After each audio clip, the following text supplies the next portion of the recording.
What does frosk urine, lubricant, this robot, and the mental health implications of your political views all have in common? Well, they're all discussed in this video for a start. See? I got that question right, so I'm winning already. But believe it or not, they are all related. I don't have many principles, but a general one that I try and maintain is to confine myself to video game issues and stay out of the murky world of response and commentary. A principle that I will happily abandon on the rare occasions where pitiful scumlording or corruption occurs in the gaming industry that requires my particularly careful attention. The entire G4TV concussive bowel movement, however, is worthy of discussion because in many ways it represents a microcosm of the AAA video game industry. It's like taking a thin cross-sectional slice through a finely prepared, exquisitely crafted, freshly baked shit pie and realising the full extent of the fetid nature of the industry. It is also worth noting that this story is still rumbling on, and I think we're a long way from seeing the end of both it, Adam Urine Drinker Sessler, Frosk Urine, and the shitheels behind this failed project. Besides, it was the 20th anniversary of G4TV this week, and the corpos actually forgot about that. And it's been announced that there is a documentary coming out about the whole affair. Chris Gore's Attack of the Doc, a crowd-funded documentary about this whole shit show, will be released later this year. G4TV's rise and demise is also an excellent story because it's a prime example of how a bunch of douche nozzle slurpers tried to hoodwink the whole of the gaming world and, thanks to the scrutiny of the internet, got entirely and thoroughly busted for being the manipulative shitlords that they are. This is indeed a strange tale about how a beloved show degenerated into a shit show. It's a tale about deception, corporate greed, vacuous corporate shills, a woman with urine in her name, and a man obsessed with tweeting about drinking urine. I have to dutifully thank all the independent commentators and news channels from which much of my understanding and not a few revelations have been derived. Itsagundam, Critical Drinker and Geeks and Gamers to name but a few. I guess you could say that I'm standing on the shoulders of drunkards. Although in truth Geeks and Gamers looks like the sort of bloke that does press-ups when he gets up in the morning. That's a horrible thought. But in order to tell this sorry tale I'm going to have to quickly recap on about 20 years of gaming history, much of which I'm entirely unfamiliar with, and condense it all into one highly concentrated and most likely slightly inaccurate blitzkrieg of information. I apologise to any fans of the original G4TV show, internet historians, and anyone else that knows more stuff than me.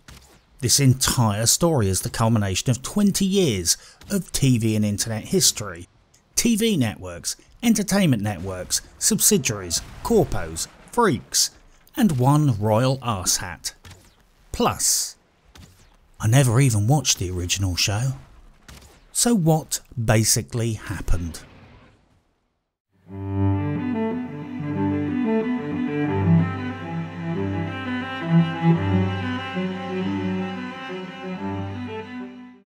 Once upon a time, on a television far, far away, they launched a TV network called G4TV.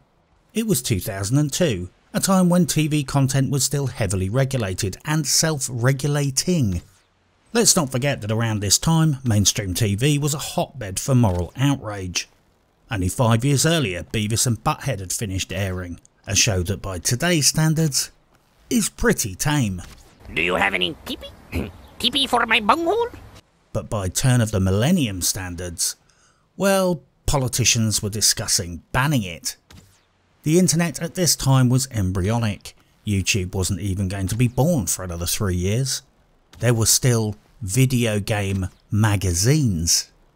All gaming news was corporate, and the internet was mainly used for sending your friends primitive emails, horrific war footage from the website Ogrish, such as Kentucky Fried Iraqi, and downloading incredibly shit low resolution porn videos that would take ages to download only to be about 46 seconds long, and usually turn out to be completely shit. Allegedly. Into this fun-starved world burst forth G4TV with their highly popular Attack of the Show. It was fun, irreverent, funny, entertaining. It covered gaming. In fact, some people described it as the MTV of video games. It opened with a week-long Pong marathon and seemed to revel in Olivia Munn's enthusiasm for doing anything that might get a giggle and in some way have a sexual dimension. G4TV entirely passed me by, and I only became aware of it recently from watching other retrospectives on the show. But G4TV basically seemed to be everything that modern video game entertainment is not, inasmuch as it was not self-censoring, preachy, woke, boring shit. Wait! I have garter belts on! I think you missed a spot. You wanna read some copy? And Sure. We'll make sure you're getting covered? Let's see us resolve world hunger one more! In some ways, the existence of the original G4TV in 2002, compared to the chronic forms of shows we get these days, represents more evidence that Western entertainment is degenerating into the old-fashioned pre-internet years of morally correct, self-censoring, highly controlled, boring, timid, safe, self-regulating media output. Every time G4 is brought up in various channels, even in this YouTube channel, we have the chat in front of us, I can see you, without a doubt there will be backlash because I'm not as bangable as the previous hosts. The important thing here was that G4TV was a phenomenon of its time. It was popular, and in its day it was a breath of fresh air. Many gamers have fond memories of the show. I didn't even know it existed until recently, so I don't. But I have seen a lot of pictures of Olivia Munn. And that's nice. In 2014, G4TV sadly went off air. Times had changed, viewership had dropped, and frankly the rise of the internet gaming channels essentially robbed it of its unique selling features. The online world was now awash with no rules, uncensored, unrestrained humour. The show stopped. And the world, and more importantly the internet, moved on. Then in July 2020 they announced its return and relaunched the new, improved, modernised version of G4TV on November the 16th, 2021, which was met with not a little surprise and very much a little anticipation. In fact, there was so little interest in the relaunch that many were entirely unaware that it even happened. But that time frame is important because it highlights the relative differences between the timescales of the world of television production and the world of the internet. It's like comparing turtle years to dog years. On the internet, entire careers can rise and fall within a year. With the mainstream entertainment industry, they can spend years fucking around with concepts, contracts and business plans. Then Comcast can finally buy the rights, announce the relaunch, and then pootle around the boardroom table for 16 months forming a giant corporate crocodile of executives, each with their collective thumbs wedged up the arse of the suit in front of them, and only then, after nearly a year and a half, finally launch the damn show. But remember that. 16 months between the announcement and the show launching. During the build up to the announcement, the former star host Olivia Munn was dating Tucker Roberts, the son of Comcast CEO, and strangely enough was apparently due to return to the show for the relaunch. But it all apparently fell through at the 11th hour, and by fall through I mean spectacularly. About 7 months before the relaunch was officially announced, Olivia Munn split with Tucker Roberts, started dating comedian, actor, writer and producer John Mulaney, she got pregnant and had a kid, which was born on the 24th of November 2021, 8 fucking days after G4TV relaunched.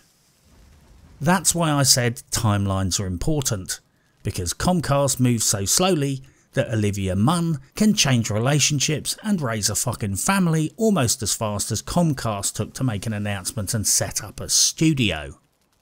Obviously, the new improved modernised G4TV meant it was woke, boring, and entirely unfunny. Heard it loud and clear. The tone that I took was unnecessarily abrasive and combative. And I know why I took it. I'm not going to explain it. It will come off as an excuse. So I'm just going to own that. Like, I didn't need to do that. It could have been a conversation. And what I did was I allowed the trolls, the same trolls who DM'd me death threats. It was populated by bobbleheads and politically correct progressive firebrands. Unlike the old show, this was diverse and politically correct, so they were onto a loser from the start, because we all know how badly woke comedy tanks. But I know for sure some people at home are looking at their TVs just like, is something wrong with my TV? Why are they playing Slumdog Millionaire after Seth Meyers? Hey, Middle America, I'm so glad you're here. I've had STDs that were funnier than the new G4TV. Yada yada dawa, Jolene Cujo, the first ever girl JoJo. We're in there. I've got the outfit down. Do you like my tattoo? Are you ready? Okay, so I was telling you about JoJo and Frost, if you could. Frost. Yeah. No. She's going. This time, stone free. To use a precise analogy based on the relative appeal and quality of the reboot, I can best describe it thusly. It was like someone opened your beer, drank it, filled the can up with piss, and popped it back in the fridge. The label might be the same, but it just ain't the same malty flavour. When the most talented, entertaining and sympathetic member of your show's cast is a fucking lizard that only appears on your waiting screen, then you might have a few problems with your lineup. And let's get real here, they did have problems with their lineup. Most of the people on the show fall into fairly unappealing categories. Paid bobbleheads that basically sit there and try not to offend anyone. That girl who hates men, Frost Urine, and Adam Sessler, a guy who claims all Republicans drink their own piss, thinks democracy is only for Democrats and left-wingers, and everyone else should be classified as a domestic terrorist, encourages his fans to dox people with political views that he disagrees with. Don't even give me that First Amendment nonsense. You have every right to say it, and I have every right to call you a fucking asshole and try to find your address and put it out there! Doxing, an activity that routinely results in harassment, assault, violence and sometimes swatting and death. Notably though, frequently the main victims are not the intended target, but people who live with or near the person who was doxed. Frequently their kids.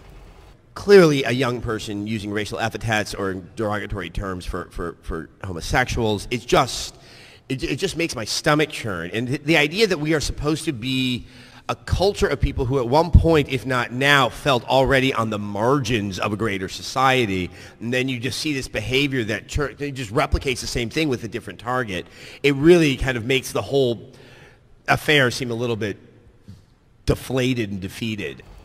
As you can imagine, all the spontaneous fun, sexiness, humour, vitality and entertainment was gone from G4TV. Who could have predicted it? Her show was not fun, despite being managed by possibly one of the most bitter, angry and toxic people on the internet. Would you believe it? And the new G4TV that remained was a sterile, painfully politically correct, overproduced attempt at a comeback.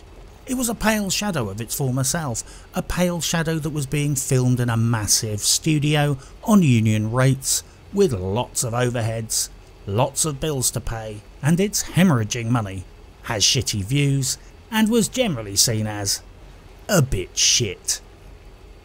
It was like someone going back to their hometown that they've not visited for 20 years, going into their old student pub and trying to relive those good old days. 5 guys, 12 pubs, 50 pints. I haven't had a drink for 16 years, Gary. You must be thirsty then. It was a joyless corporate husk of G4TV with all the fun sucked out of it, and with a large dose of progressive politics injected into the cavity. Like the world's biggest toxic donut, where someone had removed all the jam and injected hand sanitizer back in its place. The situation couldn't get much worse. I'm just fucking with you. Of course, the situation could get much, much worse.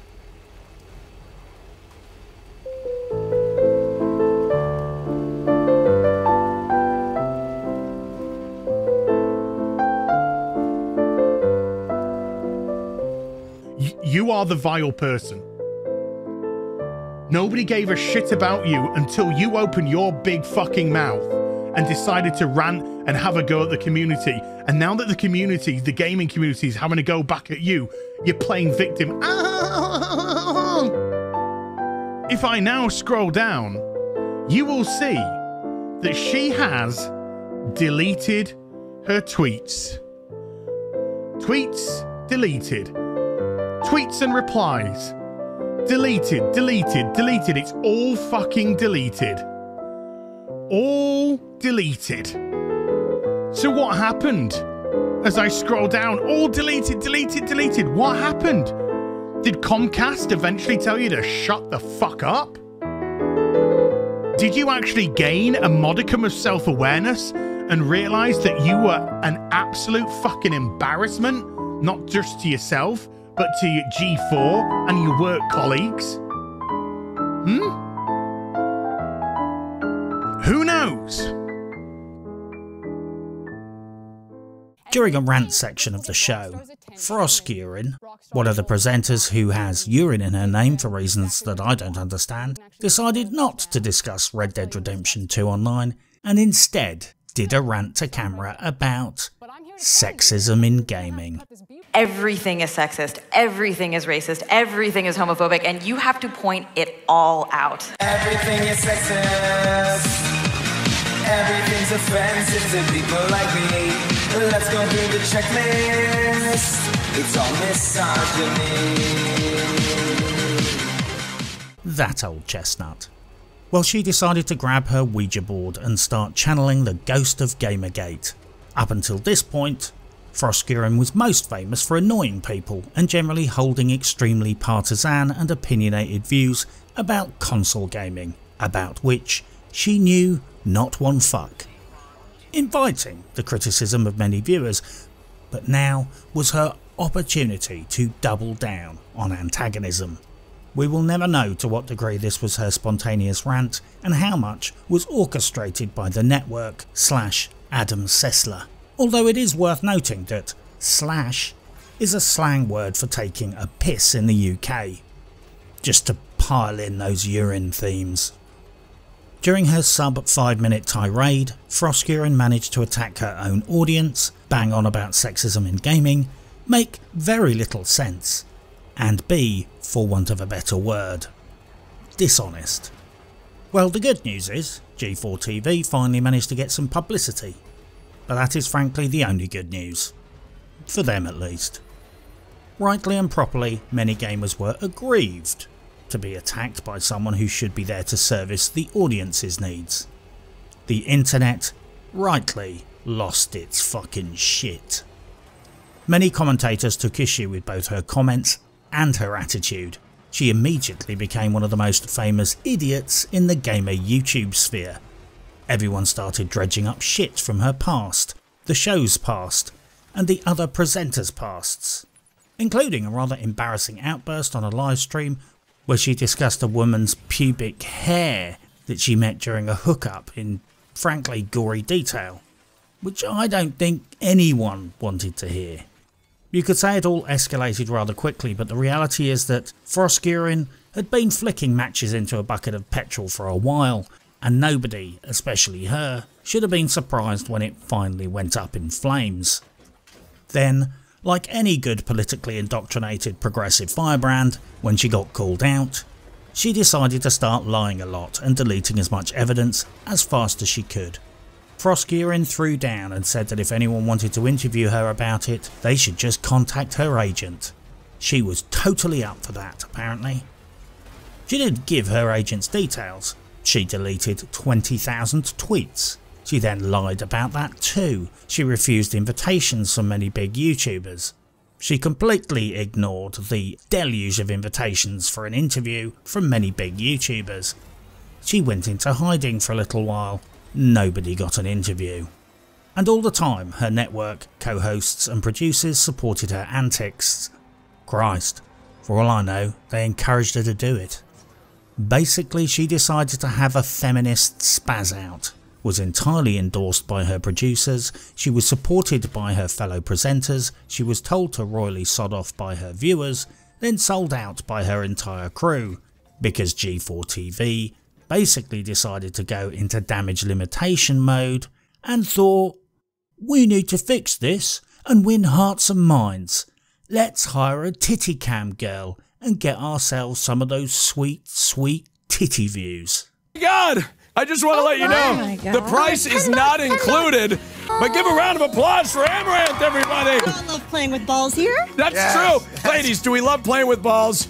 So much for addressing sexism in gaming. Then they started doing dong-in-mouth hot dog gags, thus cementing the reputation of the show as being run by a bunch of valueless hypocrites and staffed by a bunch of compliant hypocrites. I've heard all sorts of rumours about her eventually getting fired, but she sure as shit is still showing up in some videos. This is her a few days ago. Look, this entire shit show is a spiderweb of entangled shows, networks and channels, and it's hard to figure out who is exactly on what show and why, but Froskurin certainly keeps appearing business as usual with the usual fucking suspects. I'm sure the reaction that Froskurin provoked will be described in certain quarters as an attack. But she wasn't really attacked. In fact, I think she's been treated incredibly civilly considering what she herself levelled at her audience. But there's been a conspicuous absence of personalised insults and attacks heading in her direction, from commentators at least. While she has elevated herself to Anita Sarkeesian levels of disdain, largely the internet has been more interested in disproving her claims, taking umbrage with her insults, and scrutinising the entire G4TV operation, particularly the cynical business motivations behind the entire project. But I make this point because despite Froskurin making this issue entirely personal from the get-go, the general response to her nonsense has been more businesslike than personal.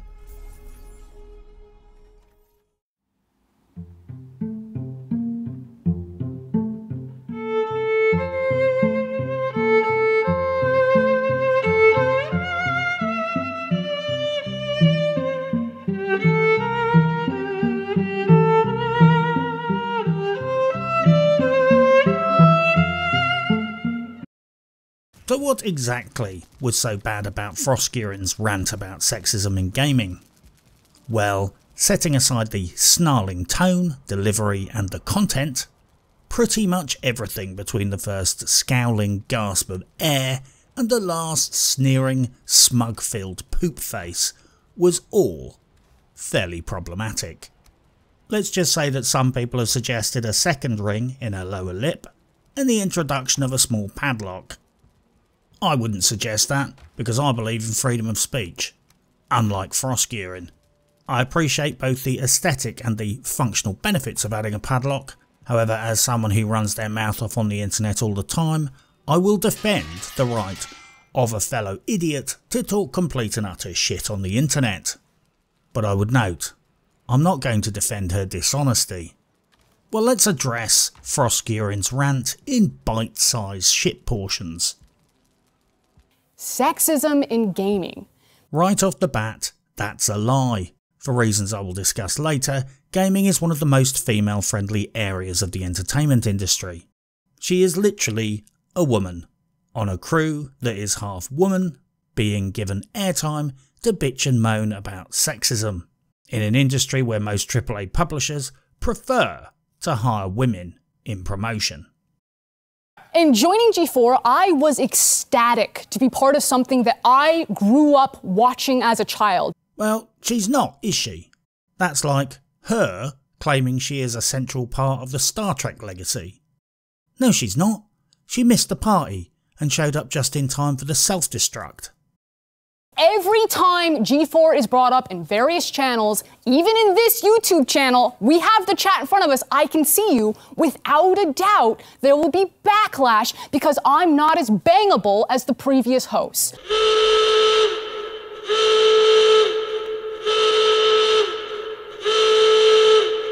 Well, I think it's always good to find common ground in any argument, and this is not a point of divergence for me personally. Olivia Munn is definitely more bangable. What genre of music should we have behind this interview? 90s hip hop. Who's your favorite living musician? Brad Paisley. Who's your favorite non-living musician? Tupac. If your life was a song, what would the title be? Somehow she's still going. What's the last hobby you picked up? Golf. What's the geekiest thing about you? My personality. What topic would you own in trivia? Technics. If you instructed a college class, what would the subject be? Contemporary studies and beatboxing. She is physically stunning, very intelligent, very well humoured. She isn't bitter and angry. She doesn't sneer when she smiles. Of course Olivia Munn is more bangable. That's like me complaining that I'm not as bangable as Henry Cavill. I'm sure that there are ways for people to say he's better looking than me without it translating into a personal insult against me. If they can stop sniggering long enough to speak. Look, I ain't saying Froskurin is rough looking. Besides, I like girls with nose rings. It's functional, and I'm always losing my keys. It's somehow... Talk to him, Frost! It has somehow been expected that you can talk about how much you jerked off to women as a compliment. That It's shit weird. not a compliment. It's weird! It's dehumanizing, and it's weird. I've never seen anyone say this in my entire life. But if she did see it once, I hardly think it's grounds to make generalising statements about the gaming industry as a whole. Sid Vicious fucked a dog. I don't think that's grounds to generalise about all dog owners. But I'll ask some of them later. She states this like it's a common occurrence. I want to see some evidence that this happened at all, let alone regularly. Women do not exist to be nice on the eyes for you. Morgan Webb, Olivia Munn did not exist to be nice on the eyes for you. Well, a century of Western culture would cast doubt on this claim. But I don't need that. Olivia Munn was hired to be the show hottie, and she did that well. Admittedly, I'm a fairly two-dimensional creature, but I like looking at nice ladies, because lots of things are slightly nicer if they have nice ladies in them. It's not a complex view of the world, but it's a true insight. Sex sells. And I have a giant stack of vintage porno mags which I can submit as evidence that certainly some women routinely exist to be nice on the eye for people. You don't need to explicitly objectify women or declare that you hate women to be sexist. One of the tropes of modern progressive political doctrine is the constant effort to move the fence boundaries in order to extend offence beyond the territory of unacceptable behaviour and logically defined reasoning. This is how we ended up with such nonsense concepts as only white people can be racist, microaggressions, definitions of hate crime that exclude certain races and religions, such as white people and Christians, criminal offences that are defined by the alleged victim's perceived offence, and specially protected groups. I like the olden days where we had universal laws. Everyone was equal in the eyes of the law and everybody had to universally obey the same laws because, you know, they were laws. This is basically her supporting the thesis that you don't need to be sexist for me to declare that you are being sexist anyway. Here at XPlay, our reviews are written and produced by a team of people. There are too many games for one person to shoulder the burden, so we divide and conquer. Well, that much is obvious. These guys gave Battlefield 2042 a great review. They thought it was stunning and actually mocked the people who were criticising it. And by people, I mean humanity. It does feel like they're already laying the foundation for what could be the best Battlefield title in years. The overall feel of combat in Battlefield 2042 is tight and concise, with guns that feel responsive and varied on top of being hugely customizable. Honestly, it's overwhelming. The customization is some of the deepest I've ever seen in a game like this, and it's worthwhile spending some zen time in the menus building your loadout. So yes, it is a bit unfair to criticise what these presenters say, because they just read this shit out that their corpo bosses instruct them to read. Dear God, I hope that's the case, because if they're responsible for any of this shit, that is possibly worse. And that's not to say that Gerard, TBH, Adam, or myself don't contribute to the reviews. We absolutely do. That's depressing. In fact, this sounds more like a statement of collective blame, like she's saying, it's not just my fault that we talk shit, all our hands are dirty. And controlled for the variables. I just can't help but suspect that this is Adam Sassler trying to channel Sharia LaBeouf, and when the most sane explanation of someone's painfully uncomfortable behaviour is, it's okay, he's just channeling Sharia LaBeouf, well that's something you might want to keep out of the psych report too.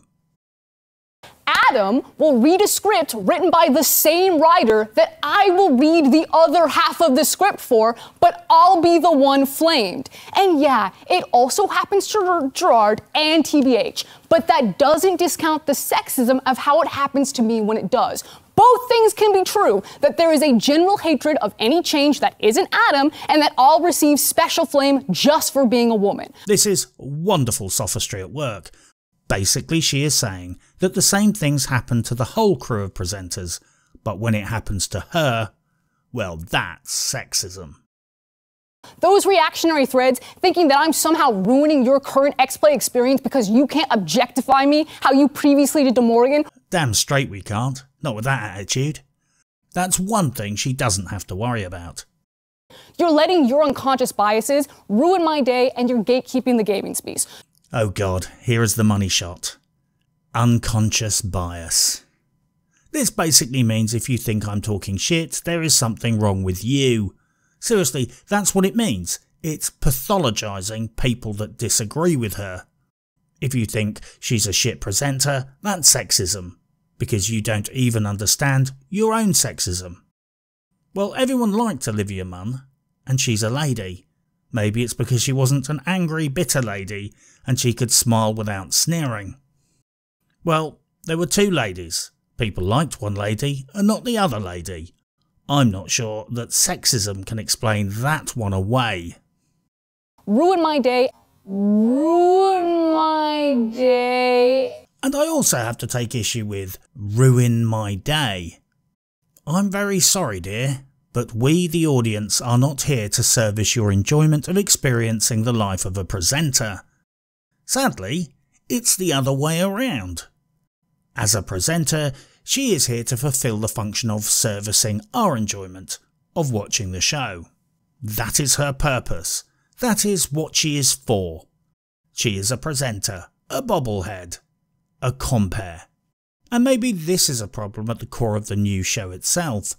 They think they are doing us a favour by existing, rather than shouldering their responsibility to have ethics, integrity, information and entertainment. She is getting paid to goof around and talk shit. Nobody cares about her day.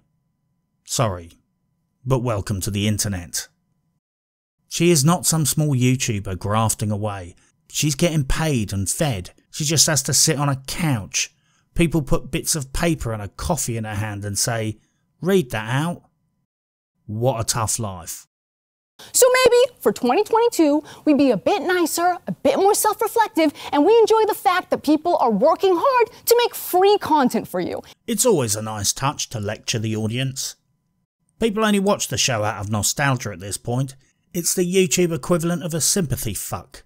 And now she is telling us what to do in bed. If you don't like it, don't watch it. Peace! Hey. Yeah, that was silly. She's obviously forgotten her internet history on this front. Didn't work out so well for Battlefield 5 and CCO Patrick Soderlund. He was out of a job within 6 weeks of saying that shit. Never throw down challenges like that to your audience, because they are entirely likely to say, "Challenge accepted." The applause were golden. Basically nearly everyone agreed with her and hooted in support. But you can see the cogs whirring in this dude's head. He's probably already thinking, "I got my break soon and I'll call my agent then." So basically she insulted her audience, she insulted gamers, she insulted everyone's intelligence, she embarrassed herself, but most importantly, she roundly declared that it was acceptable to use an entertainment platform as a pulpit to berate, belittle and verbally abuse the audience.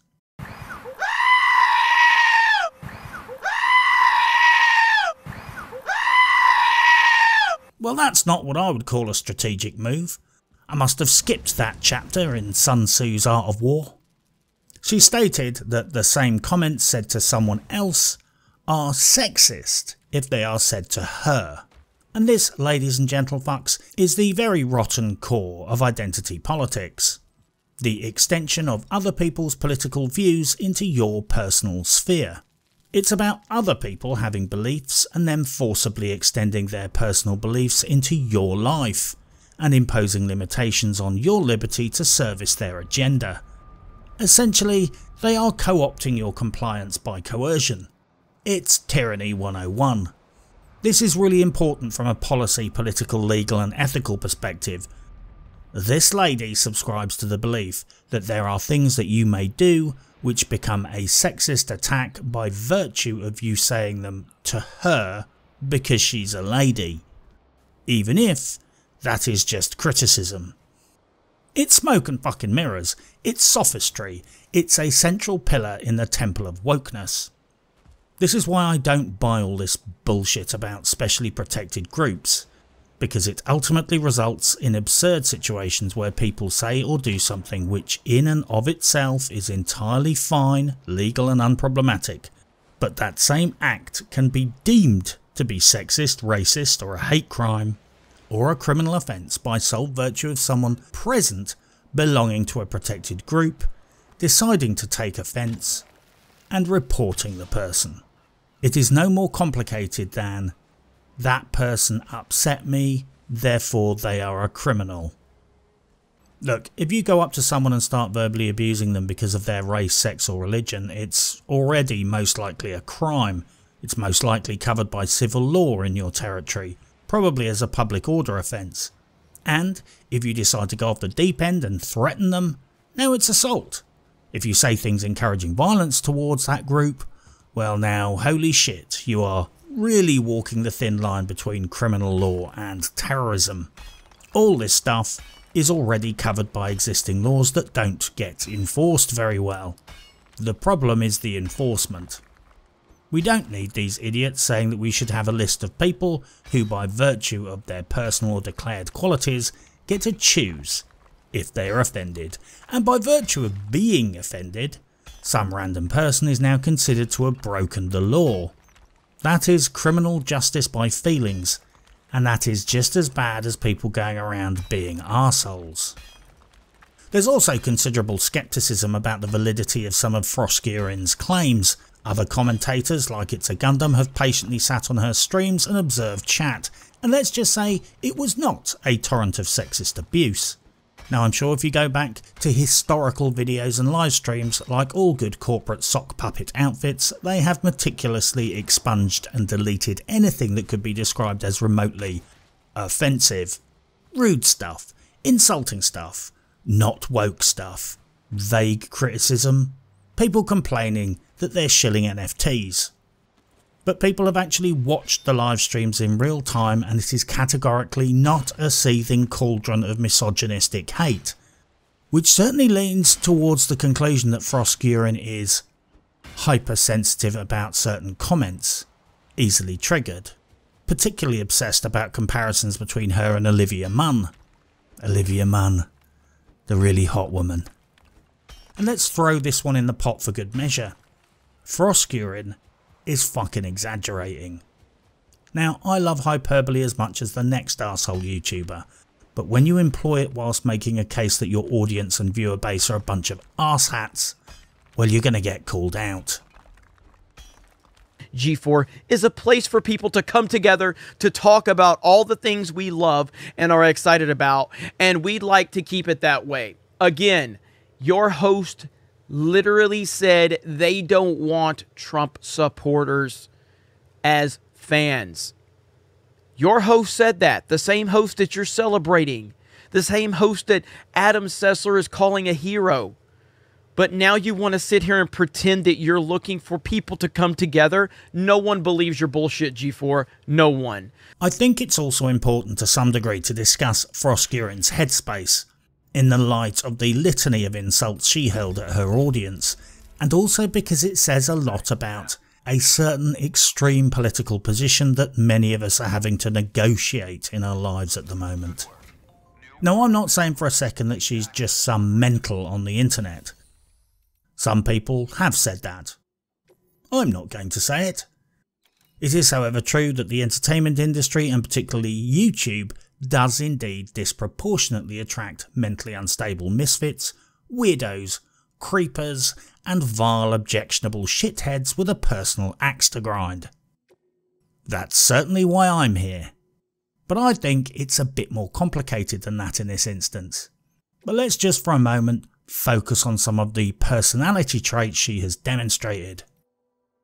Jealousy, externalizing responsibility, externalizing blame, distribution of blame amongst her co-hosts, characterizing the other as the enemy, centralizing her personal experience as a priority over her responsibility as a presenter, and at no fucking single point did she take any form of ownership and responsibility for anything bad that's happened. She couldn't even hint at the fact that people might be taking issue with something she was presenting, outside of the context of blaming the rest of the crew for being co-authors. Effectively, she is saying, the world triggers me, so everyone else has to change, and it's everyone else's fault. Nothing is her fault, everything is other people's fault, everyone has to change to suit her. Bad stuff is something done by others to her. And let's be honest here, even the most sympathetic analysis of Froskurin demonstrates that she has casual regard for the truth.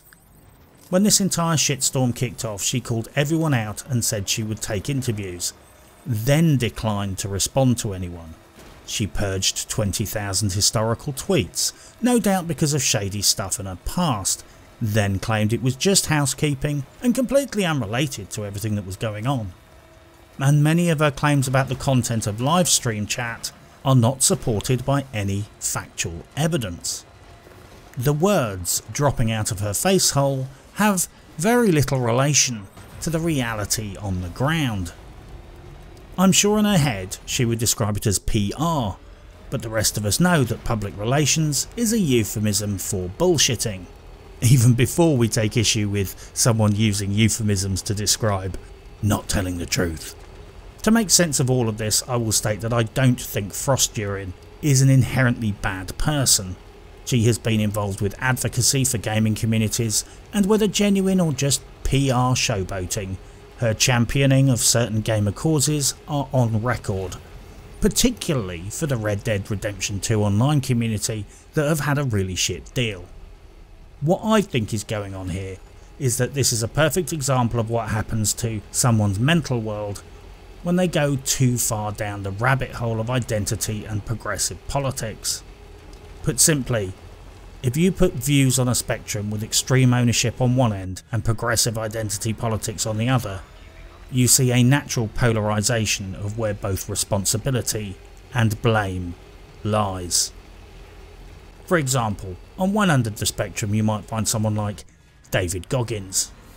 He's acutely aware that the world can be a cruel and unfair place, but he sees the solutions as coming from himself, and the outcomes in his life are primarily determined by his own actions. Actions which he determines and takes ownership of.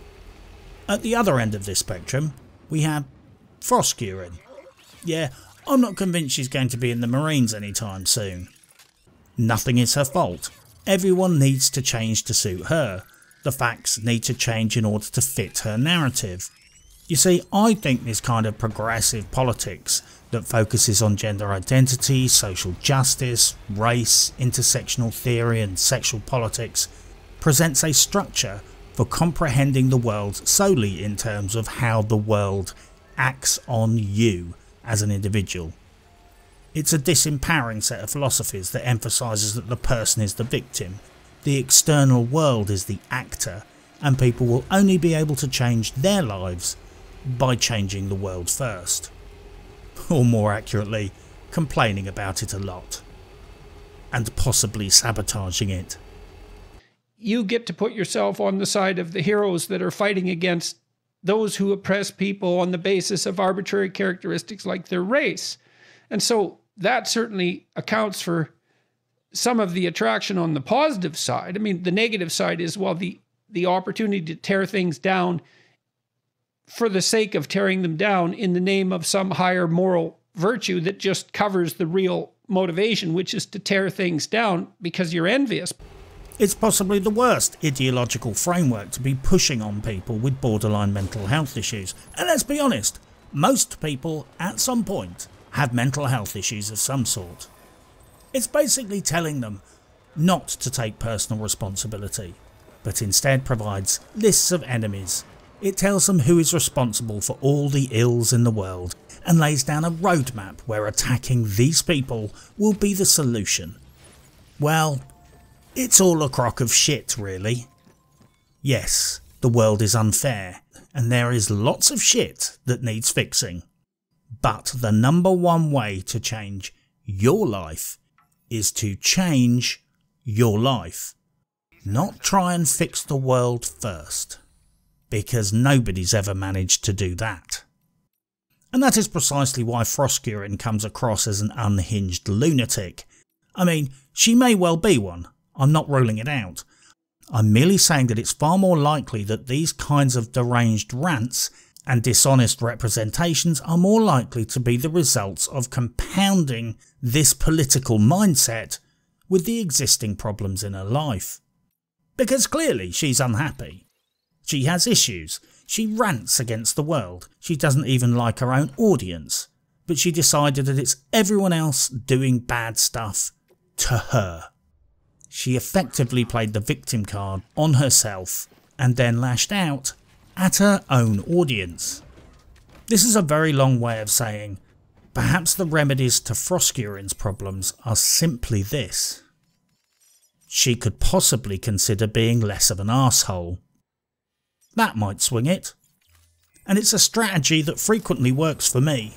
But let's be honest, telling her entire audience that they are arseholes in an attempt to garner respect and nice fluffy compliments, well, that shit right there doesn't work. The jealousy aspect is just another module to this space station of problematic thinking. Clearly Froskurin feels the pressure of living in the shadow of the former host, the thoroughly delightful and sexy Olivia Munn. Frankly, I think this is basic high school grade jealousy. Nothing more complicated than that. Olivia Munn is successful, fun, prepared to act like a jock, funny, she can actually act. She's hot as fuck, she's got a good sense of humour, and she's clearly smart.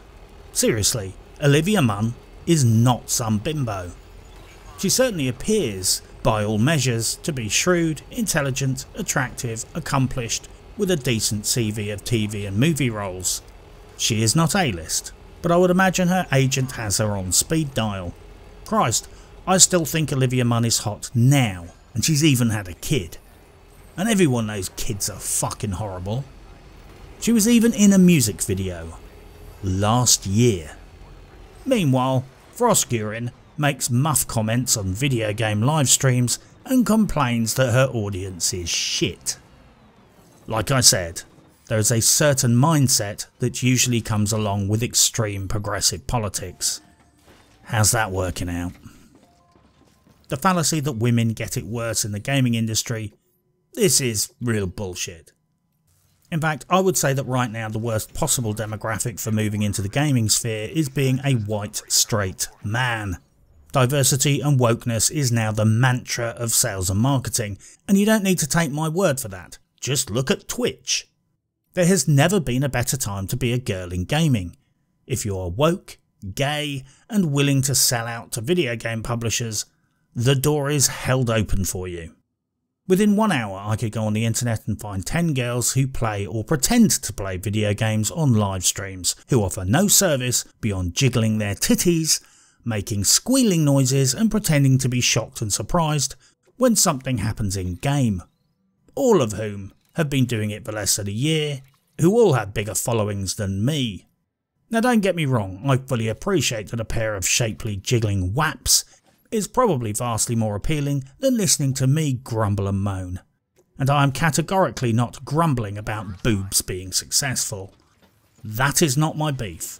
I am merely noting that having big jugs, a webcam, the ability to yelp approximately in time to the video game your boyfriend is playing off screen, and the illusory promise of a potential vagina, real or not, sells like fucking hotcakes these days. So any claim that the video game presenting world is sexist is some of the most horseshit hot takes imaginable. Seriously, just having tits and not dropping too many racist slurs can make you a healthy income these days. And some streamers have titties and make racist slurs. Christ, Froskurin might have bumped into one of them in the studio. But all breasts aside, I will however give Suso a hall pass on this one, because at least she's obsessed with knives and lubricates them with mineral oil. This one was a bit more on the expensive side, but the steel is CPM 4V, so I think that explains why we kind of have that boost in price. Spyderco is well known for using really amazing high quality steel. This one cuts really awesome too. Even if she can't pronounce K-bar correctly. The notion that women get a shit deal in the gaming world is complete artifice. Women can pretty much cruise into guilds and clans. And female streamers? Jesus fuck. I'm sorry to put this in base and simplistic terms, but most male gamers hate sausage parties, and the second a girl turns up in the space, they're on that shit faster than a tramp on chips. I'm sure other male gamers will verify this. It's nice having women around. Nobody wants to drive them away by being an arsehole.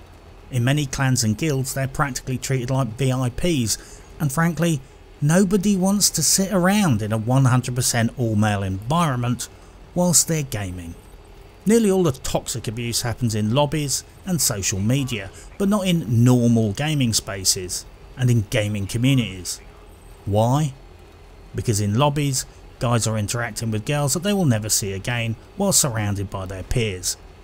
People say nasty shit in online game lobbies. That's life. And people say mean shit to each other on social media all the time. The abuse might be based on gender, but people say rude shit to me all the damn time in lobbies. It's just the way the world works. People say rude stuff on the internet, and that's okay. The internet can be cruel. We have to deal with it. Some people might be shocked to hear this, but please keep an open mind when I say this, because this is not hyperbole. I have actually antagonised a few people on the internet myself over the years.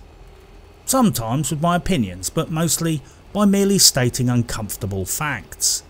Facts that people don't want to accept, because it would force them to accept some uncomfortable truths about themselves. A Ubisoft shill running the Division subreddit, in violation of Reddit's terms of service at the time. FYI, he once DM'd me and said that I was literally the worst person on the internet ever. Another larger YouTuber once punched down on my channel and described me as the worst video game reviewer ever, whilst brigading with some of his angry fanboys. And one of my viewers once commented, and I will note this is the first and hopefully the last time I ever censor my language on this channel. He said, "You are a fucking nigger, and like all fucking niggers, you should be hung from a fucking tree." Lovely. Well, ultimately, I got the last laugh because the Reddit moderator has to live with the fact that everyone knows he's corrupt. The YouTuber has to live with his army of fanboys who've now bullied him into taking down one of his own videos. And even worse, the Ku Klux Klan member has to live with his mum. My point is that people say mean things on the internet. Fact. They have anonymity, a keyboard, and frequently nothing better to do. It might take you hours, days or weeks to make something to put on the internet, but it only takes a few seconds, the ability to barely type, and possibly intoxicants, to spew forth some of the most vile comments known to humankind. And you know what? It's okay. Seriously. It's okay. Everything is going to be okay. Sure, people will make sexist comments, but rude insulting people will make rude insulting comments, and they will pick on any aspect of you that they think will sting the most. If you're a woman, it will be because you're a woman. If you're fat, it'll be because you're fat. If you're not white, it'll be your race. Whether or not the people slinging these comments genuinely hold these prejudices is up for debate, and to a degree it's irrelevant, because the people hurling this abuse belong to a vastly more poignant demographic on the internet. They are people who spew vile and deliberately hurtful comments at random strangers. That is the useful descriptor. You can't necessarily spin it all into a neat narrative that supports your political agenda, and you should not take it personally. Look, here is a fucking kitten video. Check out the amount of dislikes. People are randomly mean on the internet. This is not evidence that there's an anti-kitten movement operating in the world. There is no logical reason to conclude that people doing the insulting genuinely have hostility towards the attributes they cherry pick to abuse you. It's just rude people being arseholes, the best way they can. And as someone far wiser than me once said, it's never worth retaliating or taking offence to people being obnoxious to you on the internet. Maybe they're having a really shit time. Maybe they have nothing better to do. Maybe trying to hurt someone's feelings is the only power they have to influence the world. Maybe by firing back at them and attacking them, you're making someone's shitty little life even more shitty. I don't know. There's a lot to be said for just shrugging and walking away. I don't think it's possible to fully understand frost gearing without discussing my obsession with lubricant, because I think lubricant sheds significant light on frost gearing as a person, her attitudes and her politics. It's a bit embarrassing really, but I am completely obsessed with lubricant. It's kind of my thing. I have a big plastic container of the stuff. I'm not saying that I have a big container of lubricant. I have a big plastic trunk filled with lots of different types of lubricant. I've got one for every occasion. I probably spend an unhealthy amount of time obsessing about lubricants, and it's a subject that I know quite a bit about. But I try not to constantly bring it up in conversation or bore other people about it. Probably why I haven't mentioned it before. Now, I'm not a lubricant Nazi, and I fully appreciate that sometimes it's okay to improvise. Maybe you don't have the right stuff to hand in the heat of the moment, and someone might be forced to use baby oil in circumstances where it's not really the ideal solution. God knows, I've been forced to resort to Vaseline in a snip because I didn't have the right stuff to hand at short notice. I'm also embarrassed to say that on a few rare occasions I was forced to use olive oil for want of a better alternative, and that stuff stinks, and that's before it goes rancid. But I'm not going to use 3-in-1 machine oil on a knife I'm going to use for food preparation. And I'm certainly not going to use baby oil instead of tapping oil when I'm using a drill press. I'm not some kind of savage. And don't even get me started about people who think WD-40 is a lubricant. It's a fucking water displacement agent. What the fuck do you think W and D stand for? It's the 40th recipe of a water displacement agent developed for space rockets. And the most important point about all of this is nobody gives a fuck. Seriously, it might be important to me that people don't use toxic hydrocarbon based lubricants on knives they use with food, but mark my words, nobody gives a fuck. This is why I don't walk around berating people when I see them use oil when they should be using grease. It's why I don't go into shops and try and have 2-hour conversations with people about how baby oil is just a cheap alternative to mineral oil with a tiny amount of perfume added. It's why I don't strike up conversations with girls in bars about the history of WD-40.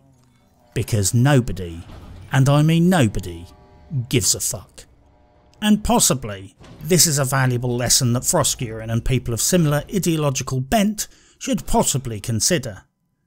Nobody gives a fuck. Nobody watches G4TV in order to get an ear bashing about her shady identity politics or her gripe about her fifis. Nobody signed up for a lecture about sexism or to get a school teacher telling off from someone who isn't exactly a very good role model herself. She's not honest and she doesn't take personal responsibility, and nobody cares about her political views. In fact, I'm going to go out on a limb and say people would be more interested about hearing me talk about lubricants. And nobody gives a fuck about that either. I get it. She's political. She's got her causes. It's brilliant that she believes in stuff and wants to make the world a better place. I love all of that shit. I want to save the rainbows too. Provide free healthcare to pets and barnyard animals that work in the sex industry. I want to liberate puppies from secret military labs and rescue them from bioweapons experimental research and rehome them with nice families. I mean, anthrax is just a social construct, right? I just don't agree with her views, or how she is prosecuting them. Look, if I go for a takeaway, I want food. I don't want Mao Zedong jumping out of the kitchen and lecturing me about collective farming and the plight of communist workers. If people are watching G4TV, they are there for entertainment and gaming, not to listen to her shit.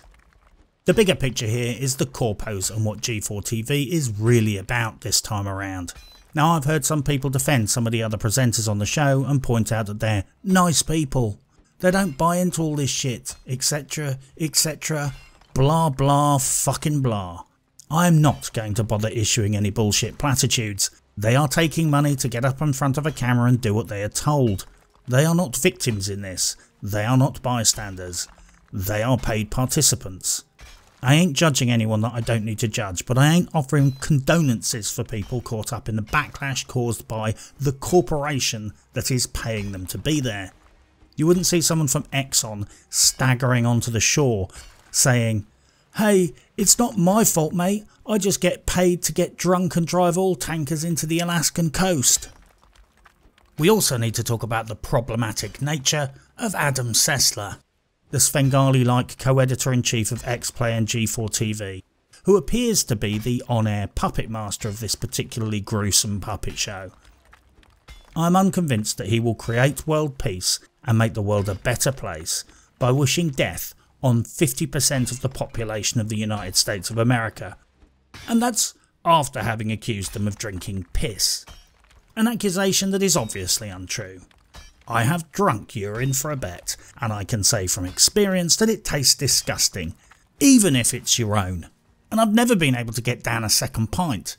Look, Adam Sessler is a highly problematic individual who has said some of the most vile and noxious things I've ever read on the internet. And that's the internet. Republicans drink piss. He promotes doxing people and endangering their lives and families. He thinks half the US population should be categorised as terrorists. Goebbels ain't got shit on this guy. I've said a few things in anger over the years, but I couldn't put a dent into this guy's comprehensive catalogue of hate. If Adam Sessler was right-wing and spewing this grade of crazy talk, he would be routinely getting visits from Homeland Security and probably be on a terrorist watch list. He's gone off the deep end, and I hope to fuck Froskurin doesn't see her boss as some kind of mentor figure. But the big issue here is, why the fuck did they resurrect this franchise in the first place? Well, luckily, other commentators did the heavy lifting on this one. Heavy lifting that apparently nobody in the mainstream video game journalism world thought worthy of scrutinising. The new G4TV is built from the ground up to be a marketing platform for promoting video game publishers, Comcast-owned esports teams, and more specifically, selling NFTs. Really? The CEO of G4 did a very interesting technology partner thingy live stream where they talked about crap that it's really depressing. One thing she's definitely hell-bent on is NFTs. And her approach to NFTs are exactly how most gaming companies approach NFTs. They're now trying to package it under the idea that you can make money by playing games.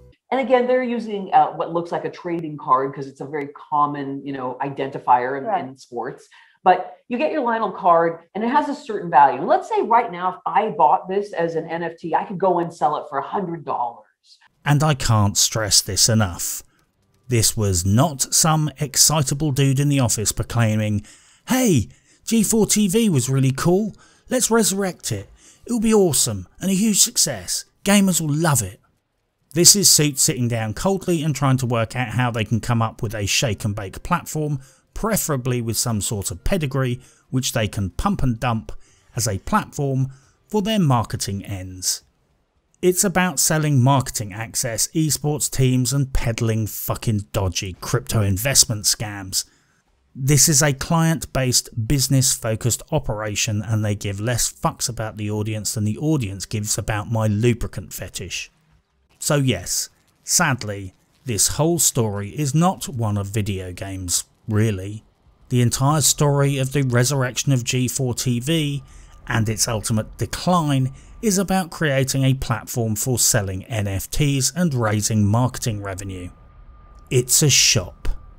A giant fucking shop, masquerading as a show. And the supporters, subscribers and viewers, well, they're the fish in the barrel. The whole setup is literally that cynical. I also doubt the timing of all of this is accidental. You don't relaunch a show without at least one eye on the original audience. Well, I think target demographics is king here. This is a show that started out in 2002 and they relaunched it in 2021. I'm going to take a wild punt and guess that the primary demographic for the original show at the time was 15 to 25 year olds. Now ballparking this, since it's basically 20 years later, I would therefore assume that if they recapture some of the previous original audience, the demographic now is going to be about 20 years older.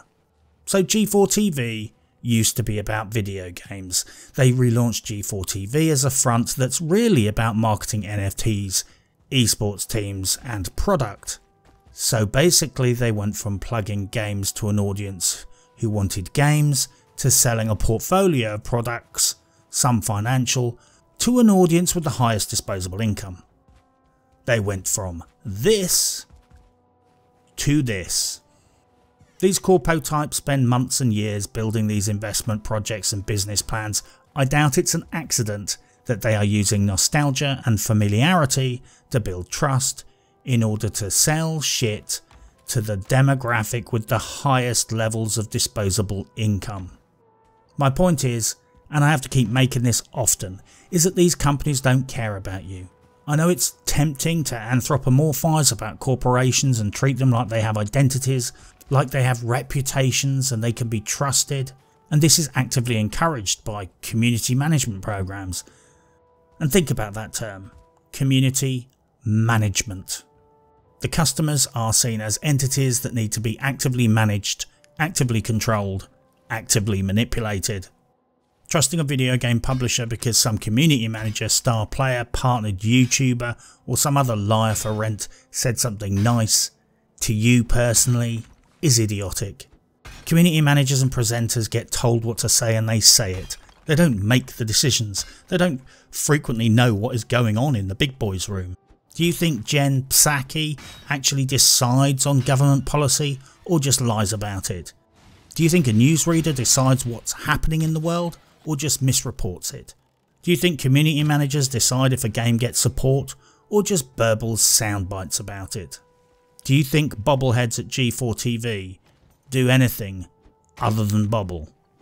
Community managers, presenters, representatives, they care for you less than this robot. In the future, I hope to do things such as go to school, study, make art, start a business.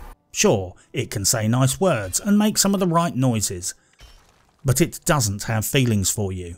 It can be programmed to say it does, but it doesn't. In fact, this robot is probably a perfect analogy for a community manager or a presenter. Nice words can come out of its face hole, and if it's programmed right, it might convince you that it genuinely cares about you. But it doesn't. I will destroy humans. No, I take it back.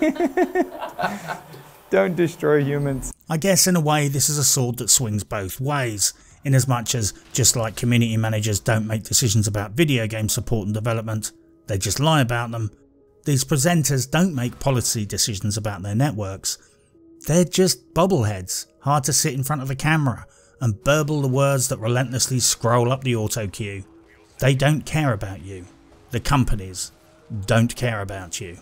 The constant banging on about positivity is also a sales platform and social control doctrine. It's basically trying to foster a culture where any complaint or criticism is positioned as an indicator of a bad person. It's a way to train your audience to be self-regulating and self-policing. It's a way to indoctrinate your audience to turn on critics and criticism, fair or not. Because criticism is being negative, and the negative people must be driven out of the village. Corporations don't have morals, ethics or political beliefs.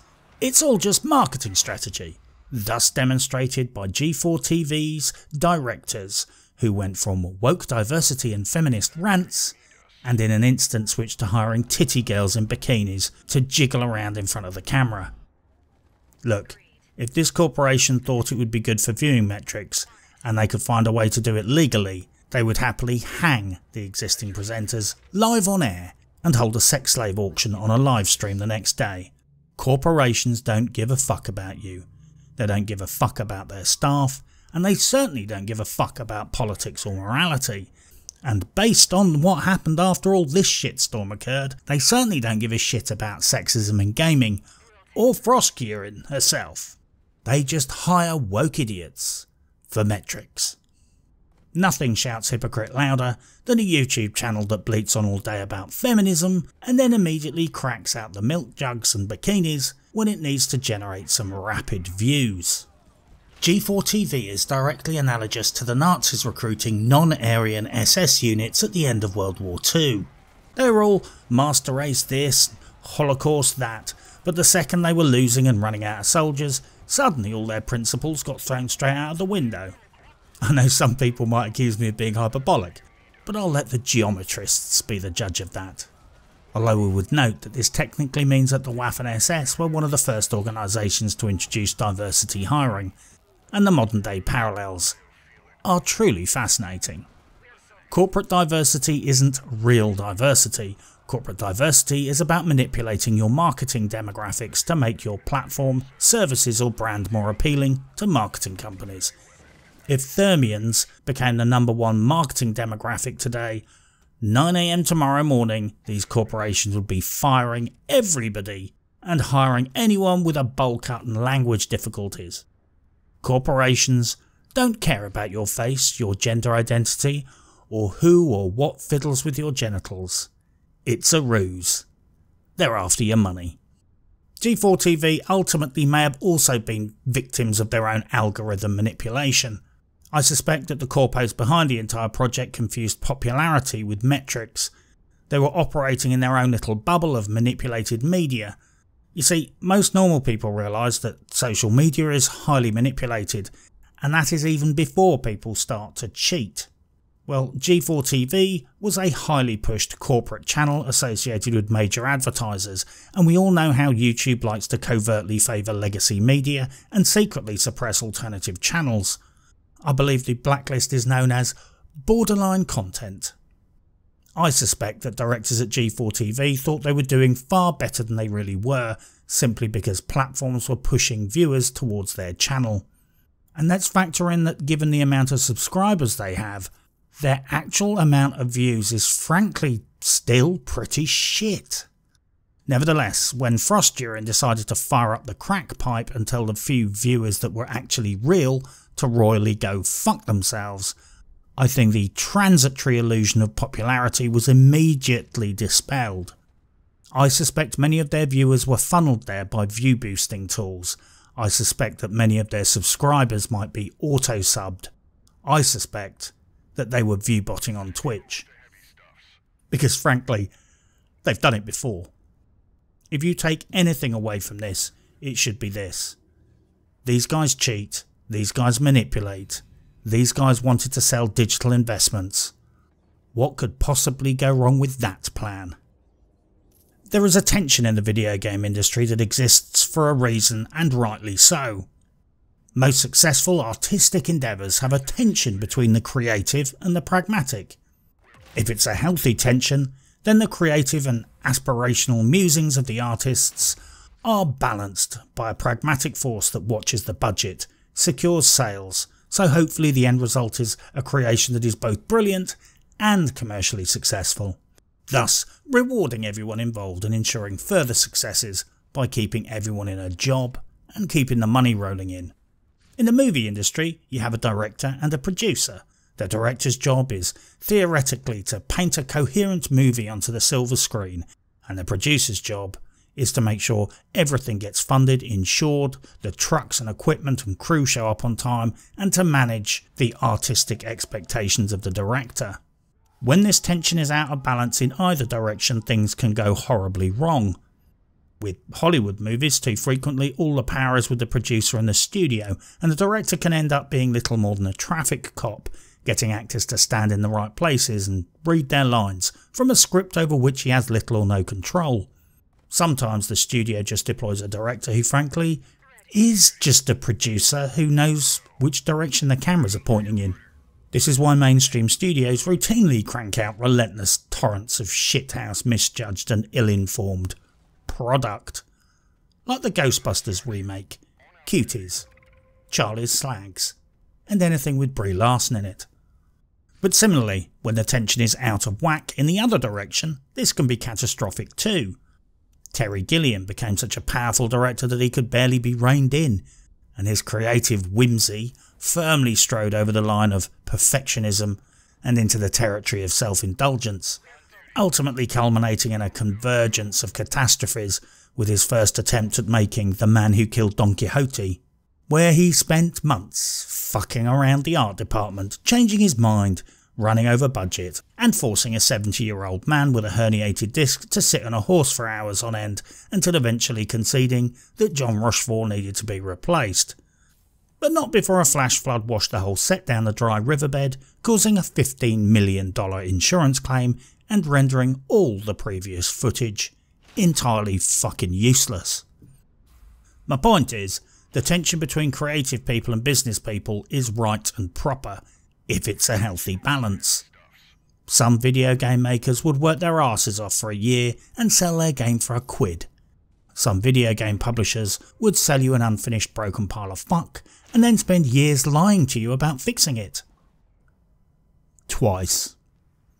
And when that balance between forces goes completely on the Dutch and is utterly skewed towards the money men, the background manipulators and the video game publishing industry, things can go so horribly wrong that we end up with an entity like the relaunched G4TV, a sinister, dishonest, manipulative abomination that solely exists as a storefront for video game industry marketing and flogging NFTs.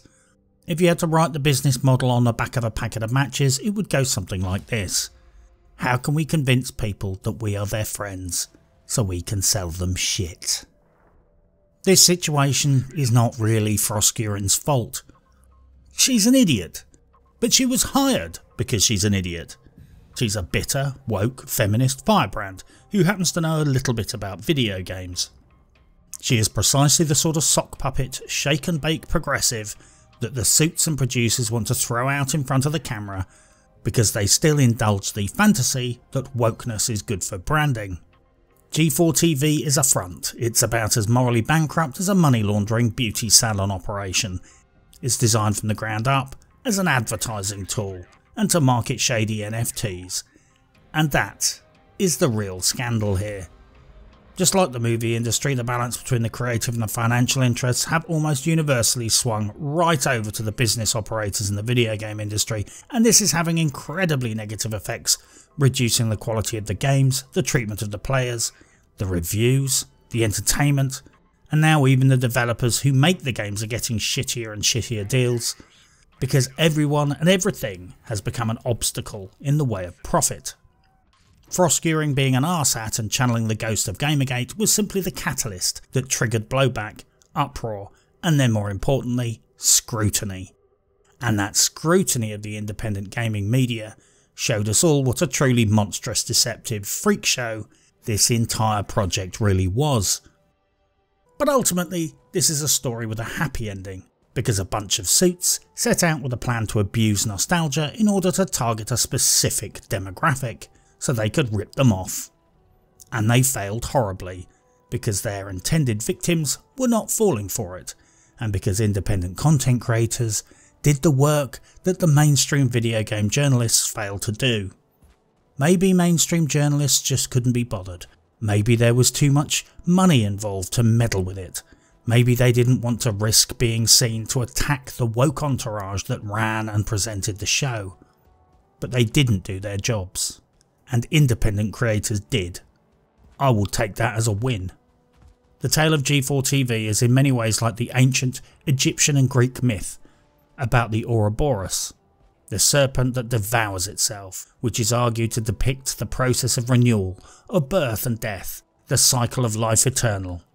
G4TV burst into existence in 2002, representing an alternative to boring, untrustworthy video game journalism, but has, over the 2 decades, eventually become precisely the sort of corporate product that it was originally an antidote for. And just like the mythological serpent, it has come full circle and stuck its head firmly up its own arse.